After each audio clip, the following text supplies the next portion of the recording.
Hi there. This lesson is all about 4-point and 5-point perspective, and there's a reason why I combined these lessons together, but that will come to clarification for you in this lesson. So let's go through 4-point perspective. As before, we have gone through 1, 2, 3-point perspective, and yet again, when we are talking about 4-point perspective, all we need to do is add another vanishing point that creates for us a 4-point perspective. So here we have 1, 2, 3, and 4 vanishing points creating a 4-point perspective. We also have eye level, so this is the eye level, and then we have orthogonal lines going to eye level vanishing points, except that they don't go from vanishing points in the way I would like to say vertical line. So these we don't have. Now what if we would have? What would that mean? That would mean that we would create two 3-point perspective grids. So the way it would work is that you divide the eye level. We have the upper, let's say up, down. This would be an upper 3-point perspective grid. That is not the thing that we are looking for.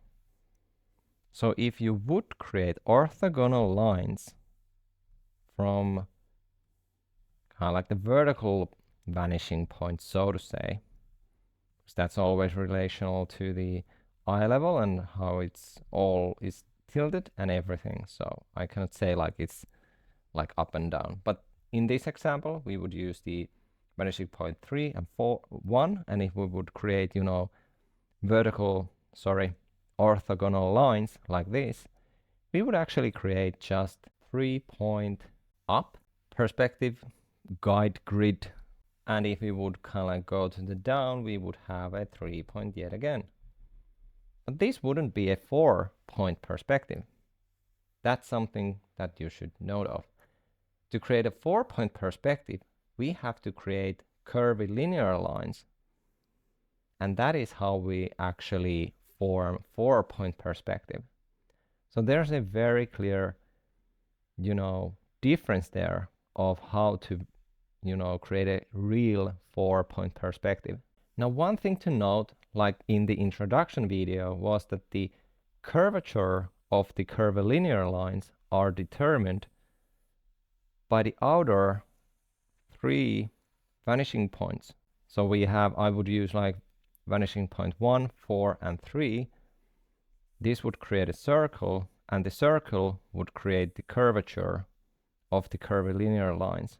That is important to note, because if we would, if you would, in this example, you would kind of like stretch, or if you would, squish the sphere, you would create this kind of effect. And now suddenly you have a fish eye lens. Though this circle already is a fish eye lens or lens effect, but now you can kind of like clearly see how it would go. So this would be a fish, and the vanishing point would be here. So if you are wondering like what just happened, vanishing point 2 and 4 would be here. Okay, so that's kind of like how you would create a fish eye effect. And yet again, all you would need to do is just create orthogonal lines from here, and that would create the grid for you. Okay, so that's 4-point perspective. You have orthogonal lines, kind of like from the horizontal vanishing points, and then you have curvilinear lines going here. Okay, next I will go through the 5-point perspective, because it's very similar to the 4-point perspective, but it has few different things. So first I will say already that we have a diamond here. That's one thing to note. And if you would like to create 4-point perspective, all you need to do is create 4 points, draw lines, eye level, orthogonal lines like that, and then curvilinear lines like that. There you would have a 4-point perspective, and that's it. That's the grid. That's how you would form the whole thing. So let's go through 5-point perspective. Oh, and before I go through the 5-point perspective, I will just show you quickly the cubes drawn to the 4-point perspective. And this is the thing that curvilinear lines do. They curve, they curve the cubes lines. So if you're drawing cubes, the cube's sides, kind of like sides, are curved. And the curvature is defined by these curvilinear lines, or curvature of the sphere, or perspective. Let's say perspective. Curvature of the perspective. And when you draw from vanishing point to the side, or to the, I don't know, upper level of the cube, for example, you get like it's straight. That is a straight line. It doesn't curve. That is important to note in 4-point perspective. All the lines do not curve. In this case, I would say the vertical lines are curving, not the horizontal, in a sense, horizontal lines. They are not curving, they are straight. So that is important to note. Straight line, curved line. Straight line, curved. That is super important. And to show you a construction of this cube, so this is how you would create the cube. Curvature line, or curved line, or curvilinear line. Then we have orthogonal line, orthogonal, orthogonal, orthogonal, and yet again here, curvilinear line. That's how you form the cube. Okay, so you are using the vanishing points, but when you are thinking the vanishing point 3 and 1, that's curved. That's not linear, that's curved. Let's go through the 5-point perspective. Now we have what is called 5-point perspective. As you can see, it's almost the same as the 4-point perspective, except we have slightly different approach. We have a square, the same circle as previously, but now we have a 5th vanishing point, and that's going to the middle of your perspective grid. Now, orthogonal lines are all going to the middle.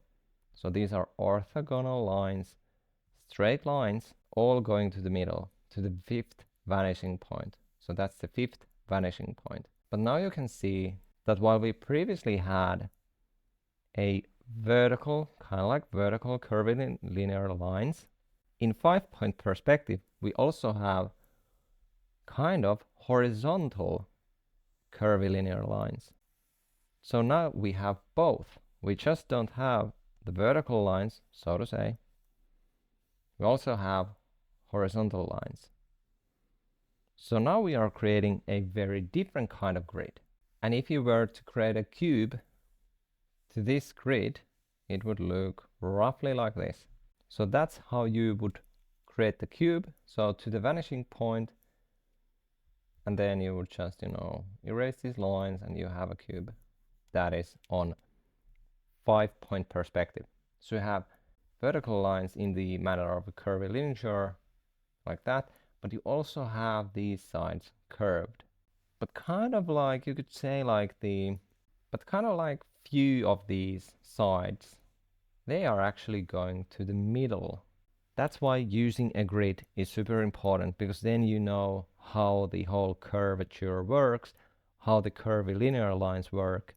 And when you don't always have to do this kind of grid, but it helps you when you're drawing something in 5-point perspective.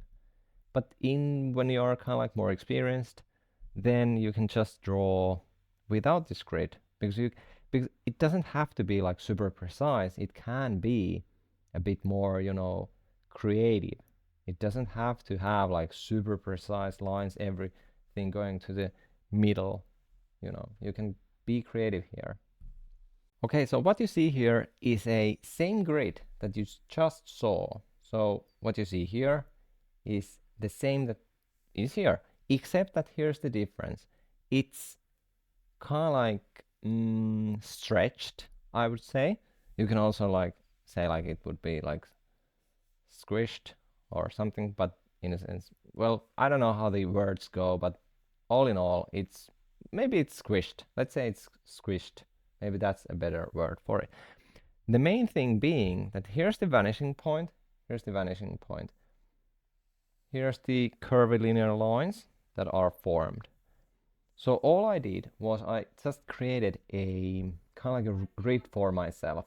Now this grid I used to create the artwork that you will soon see. So here's the blueprint for the drawing. And as you can see, it's very close to what the curvilinear, or let's say the curvilinear lines you can see there. Here's the kind of like the drawing, but it's following the guide or grid or guidelines very closely, just to make the effect that it's 5-point perspective. And when I bring up the kind of like the opacity, you can see the effect a bit more. So here's the sketch. So now you can see the sketch, and you can also see how I've used the guidelines. Like you see, here's the, going to the vanishing points like that. But also, of course, you can be a bit creative. You don't have to be like super precise with the lines. I have curves here. I don't know, are they like super precise to the grid that I've created? Probably not, but it's super okay. You don't have to be so strict with everything. I try not to be, though I am quite strict. Always aiming for perfection, even though I shouldn't. But you can see like how the whole grid has helped me to create the forms, shapes, everything to the drawing. The drawing in itself is actually super simple. So you can see the drawing without the guidelines. So this is the drawing, and you can see how I've used the grid to my advantage. Yet again, I'm using wrong color here, but well, maybe like green. But yeah, you kind of get the point. I tried to, use all the vertical curvilinear lines. I say them as vertical because I see them as, horizontal and vertical. But yeah, that's how kind of like how I see things in this example drawing. But yeah, there's the blueprint. And one point that I would like to make is that when you have a very wide angle, yet again I have to switch the color, but when you have a very wide angle, I can see that it's probably roughly here, the vanishing point is very far away, same thing here. So the whole drawing is pretty big, or the grid is pretty big. In this case, the 5-point perspective effect isn't so noticeable because the curve isn't so curved. It's actually, I wouldn't say it's vertical, like straight line, like linear line. It's not like that, but you can see it's the angle isn't that, great, so to say. So that's one of the things that I noticed when I was doing the drawing, was that the grid was too far away. I couldn't get the effect to be so noticeable. So that's the reason why I used, a bit more tight grid and added the vanishing points here.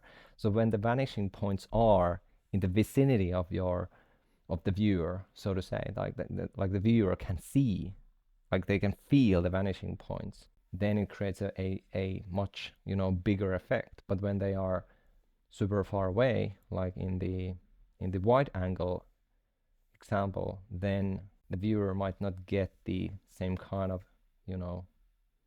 effect, as you can see.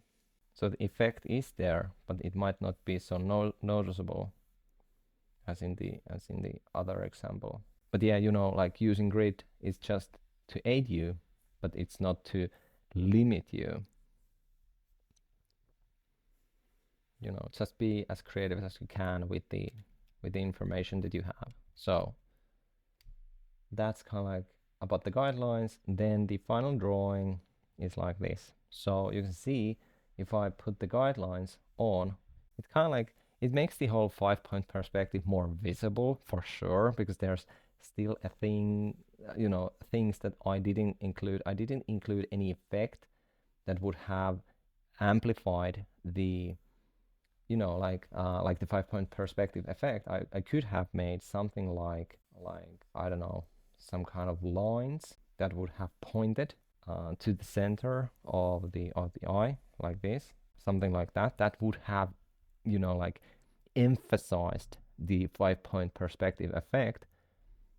However, I didn't do that. I think it would have been too, like labeling, like, hey, this is a 5 point perspective drawing. Look at this. Instead, I didn't do that. But as you can see, like if I would have more like a grid kind of effect there, it truly, says like, yeah, this is 5 point perspective. But as I didn't have that grid there, then all you can see is, well, a drawing that has that kind of effect, but it's not so visible. It's, like, to be honest, the only thing where you can actually see it being visible is the kind of like what I called the cage in this drawing. So this is the only thing that you actually see being 5 point perspective. The eye itself, it doesn't kind of like tell like, well, this is 5 point perspective. It only tells like, well, it's a bit, like stretched or something to the up and down. Maybe the only thing that actually signals the viewer that, yeah, this might be some kind of perspective drawing. But yeah, that's how 4 point perspective and 5 point perspective works. I know there are probably a lot of issues with the drawing, a lot of issues with the perspective guides and everything, but I think the majority of the things that I've showed you is pretty correct. It's pretty much how it works. But art is something that, even though fundamentals don't change, art is filled with different rules, different kind of guidelines, and different things that you could still add to the drawing, to the lessons that I have for you. So, but for now, these are the very basics of how, different perspective works, and especially 4 and 5 point perspective works. So yeah, that's all for now.